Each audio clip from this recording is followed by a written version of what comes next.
దేవుని పరిశుద్ధ నామమునకు మహిమ కలుగును గాక. వేకప్ విత్ గాడ్ వారి ద్వారా మరొకసారి మీ అందరికీ మా శుభములు తెలియజేస్తూ ఉన్నాము.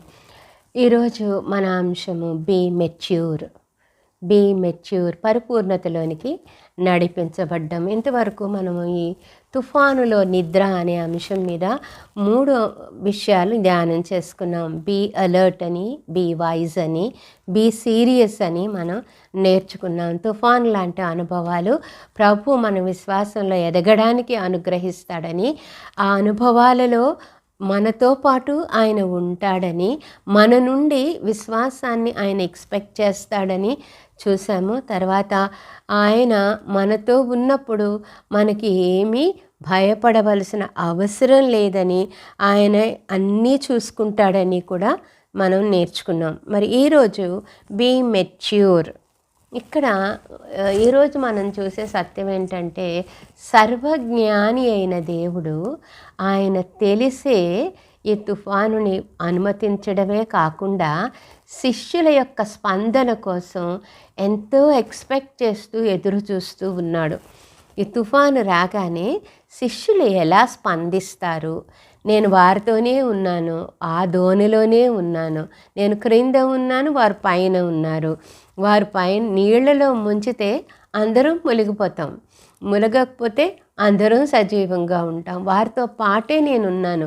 వీళ్ళు ఎలా స్పందిస్తారు? విశ్వాసాన్ని వ్యక్తం చేస్తారా, లేక భయంతో వణికిపోతారా? దీన్ని చూడాలి అని ఆయన కనిపెట్టినందుకు ఏమైందంటే, శిష్యులు పరిగెత్తుకుని వచ్చి ఆయనను డిస్టర్బ్ చేసి లేపేయడం మనం గమనిస్తాం. అంటే ఎప్పుడైతే యేసు ప్రభువుని వారు భయంతో నిద్ర లేపారో ఏం జరుగుతుందంటే, సాతాను సంతోషిస్తాడు, యేసయ్య డిసప్పాయింట్ అవుతాడు.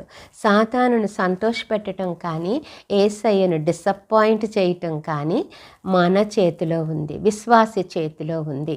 విశ్వాసి యొక్క స్పందనను బట్టి పరిస్థితులు తన చుట్టూ ఉన్న పరిస్థితులలో అతడు స్పందించే విధానాన్ని బట్టి దేవునిని సంతోషపెట్టడము, సాతానుని సంతోషపెట్టడము జరుగుతుంది. మరి ఇక్కడ ఈ శిష్యులు ఏం చేశారంటే, భయంతో సాతానుని సంతోషపెట్టారు, యేసు ప్రభుని డిసప్పాయింట్ చేశారు. అయితే యేసు ప్రభు లేచి సముద్రాన్ని గద్దించి, తుఫానును గద్దించి నిమ్మలపరిచిన తర్వాత అప్పుడు వారికి విశ్వాసం అనేది కలగడం మనం చూస్తాము. విశ్వాసం అనేది 3 రకాలుగా ఉంటుంది. ఒకటి, అద్భుతాలు చూసి ప్రభునందు విశ్వసించేవారు ఉంటారు.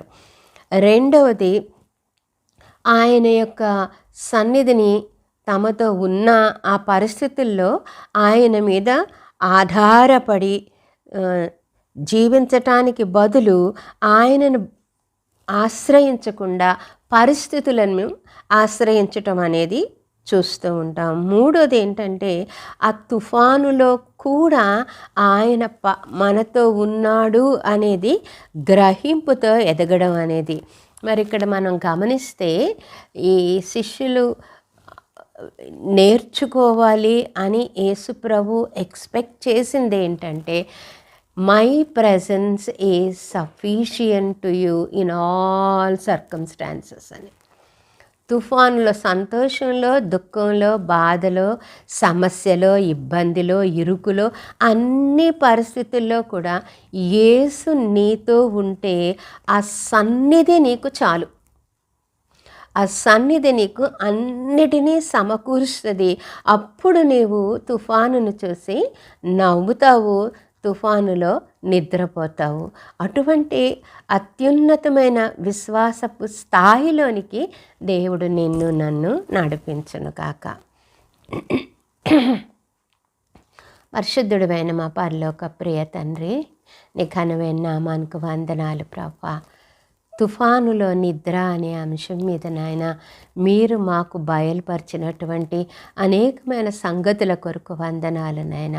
అవును ప్రభా, విశ్వాస జీవితంలో మేము ఎదగడం ప్రారంభించాలి అంటే తుఫానులు రావాలి ప్రభా. తుఫాను వచ్చినప్పుడు నాయన మా దృష్టి తుఫాను మీద కాక మాతో ఉన్న నీ మీద ఉండాలి అని బయలుపరిచినందుకు వందనాలు నాయన.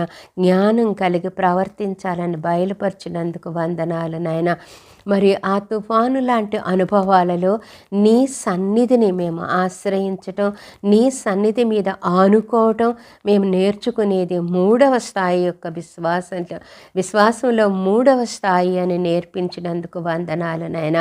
మరి ఎప్పుడైతే ఆ స్థాయికి మేము వస్తామో నాయన, మాకు తుఫానును చూస్తే భయం ఉండదని ప్రభా, అది నీ మీద పెట్టి నాయన ప్రభా, మేము తుఫానుని చూసి నవ్వే వారంగా, తుఫానులో నిద్రించే వారంగా ఉండగలమని ప్రభా, మెచ్యూర్గా బిహేవ్ చేయగలమని ప్రభా బయలుపరిచినందుకు నీకు వందనాలు.